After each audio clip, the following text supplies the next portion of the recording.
Hi guys, and welcome to this week's video tutorial. This would be another board number 7 from Dubious positions and how to attack them. And it will also deal with the same direction cannons. Red will be playing the foul chariot variation and black will be playing the rank chariot variation. So without further ado, let us begin. The central cannon, same direction cannons. Red plays the foul chariot, which is more popular than the rank chariot nowadays. 9 plus 1, and instead of pushing p3 plus 1, red will play h8 plus 9, which is also considered to be orthodox. This is also orthodox, and red would play p3 plus 1. This would be a slight change in the order of the moves, but the moves would be similar to the previous board. Black would counter with p3 plus 1, and this is one very proactive way of retaliation. Now, other alternatives would include h2 plus 3, h2 plus 1, etc. Now, since black had pushed the third pawn forward, instead of attacking with r2 plus 6, red would attack with r2 plus 5 to target the black target the pawn. Now, it will appear that this pawn, if it were caught, will place a lot of pressure on this flank. So, in the book, e3 plus 1 was played. Now, this is the dubious position. That is going to be a topic of discussion. The main idea was to use the elephant to protect the pawn, and if red played c8 plus 4 to block the elephant from protecting the pawn, black could counter with r4 plus 2. Now, there are two other ways of countering. This is not the recommended variation. Instead, the recommended variation would be h2 plus 3 or c5 minus 1. So with h2 plus 3, let us see some of the standard orthodox moves. Black would sacrifice the pawn and charge his horse across the river to the riverbank, preparing to charge it across the river for attack. Black will counter with the rank chariot. And now would be the correct time to play e3 plus 1 to dislodge, because the chariot is now already in the scope of the black elephant. Black tries to block.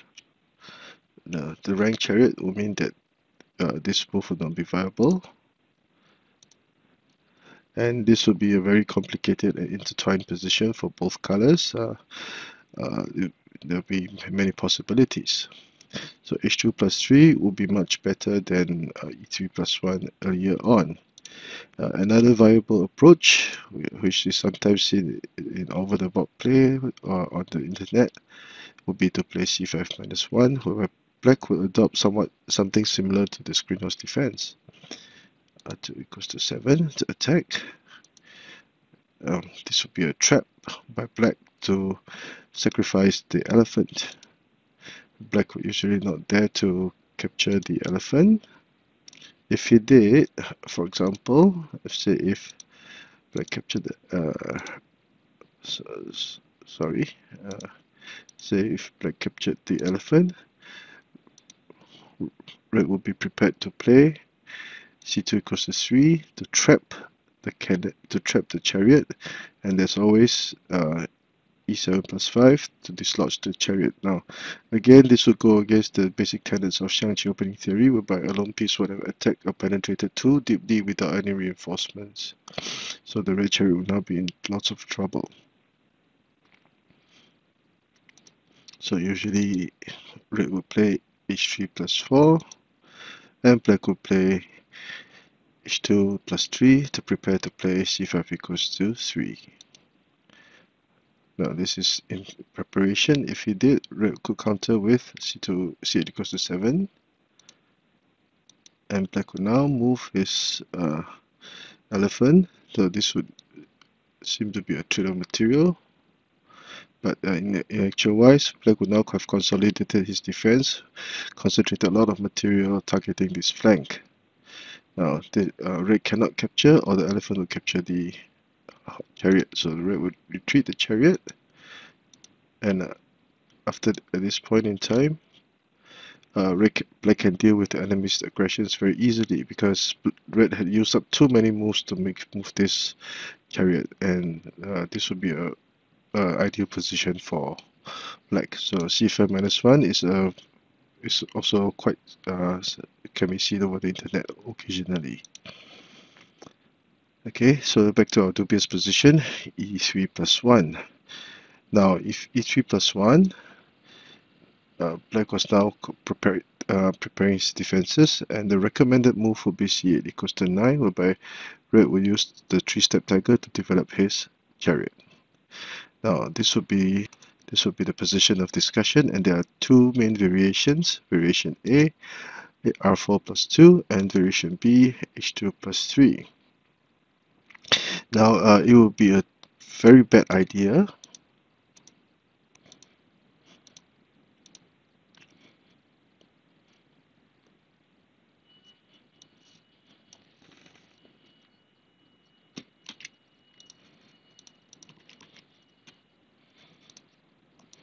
so that is why Black cannot play r4 +5 because of the presence of this edge cannon.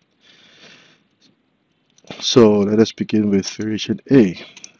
Black would move his chariot to the pawn rank in this rather awkward position. He was prepared to defend as steadfastly as possible to prevent c9 +4 from happening. Red would now develop his chariot to threaten the cannon, and Black will usually counter with the EI horse, the elephant I horse, abbreviated as EI horse. Now, h2 +3 is not a good idea because Red will play a +4. Black's position is congested, and after trading pawns, Red would have an unshakable advantage. So that is why h2 +4 would be better. And this is one of the key attacking moves for Red. This EI horse would be the main glue that glues the entire Black defense together. So Red would traverse his cannon, taking aim at the horse, and trading it away. And again, this would make way for the cannon, threatening to capture the chariot again. That is why e3 +1 earlier was such a bad move. A necessary intermediate move to make, forcing or alleviating some pressure from the Black cannon targeting his horse before again attacking the other elephant.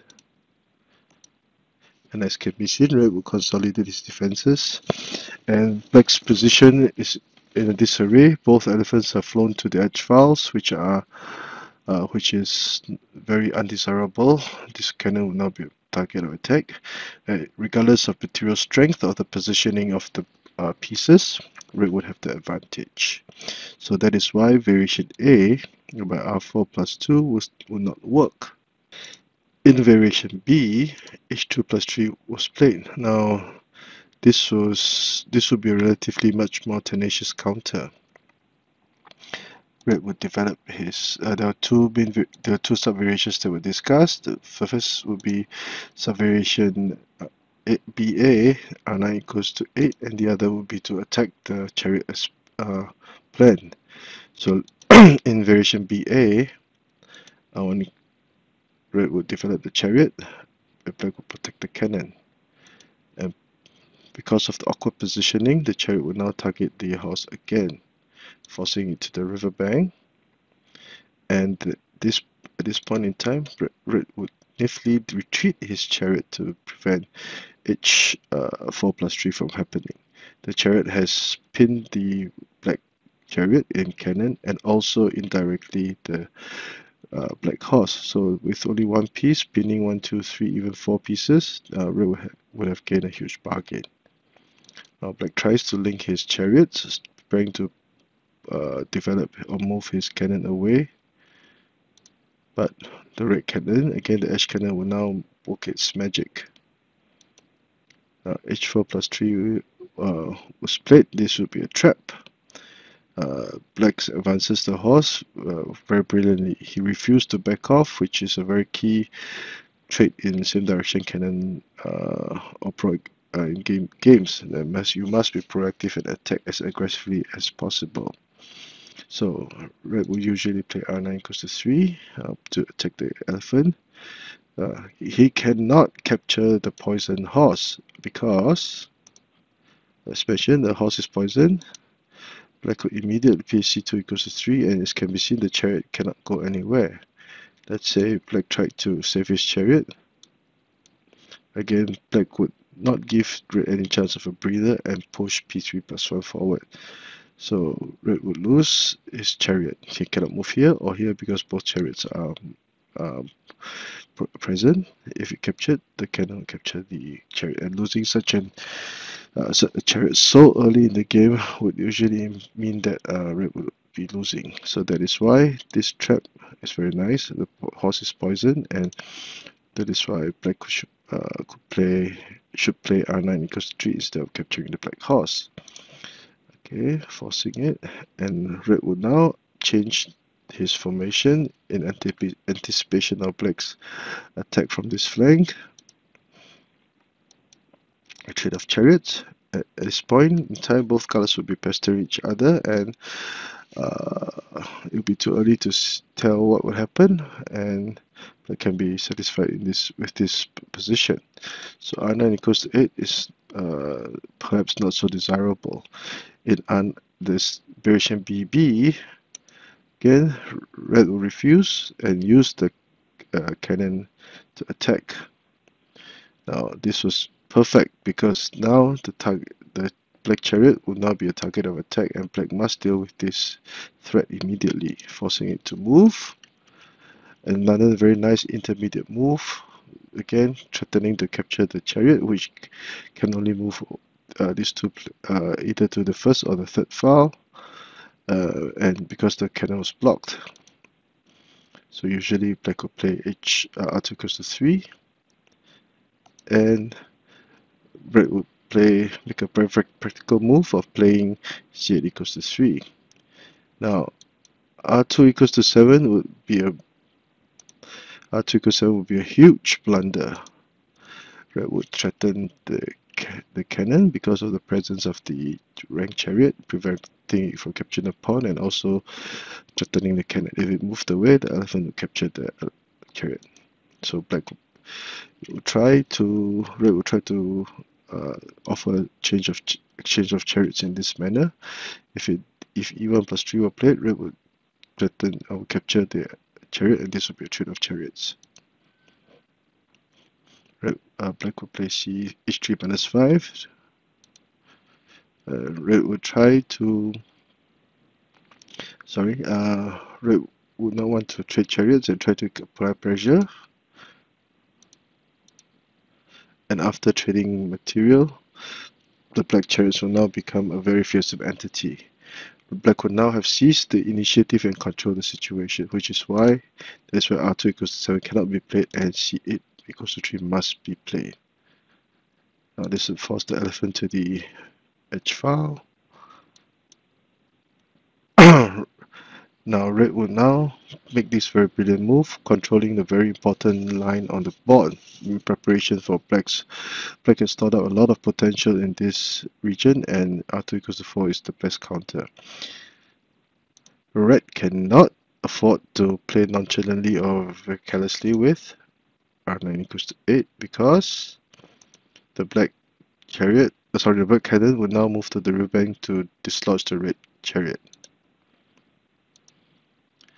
And now Black would have started his counter attack, and it will be very hard for Red to profit from this situation, and that is why r9 equals to 8 should not be played, and r2 equals to 4 instead. And Black cannot take this threat lightly. He must play a4 plus 5.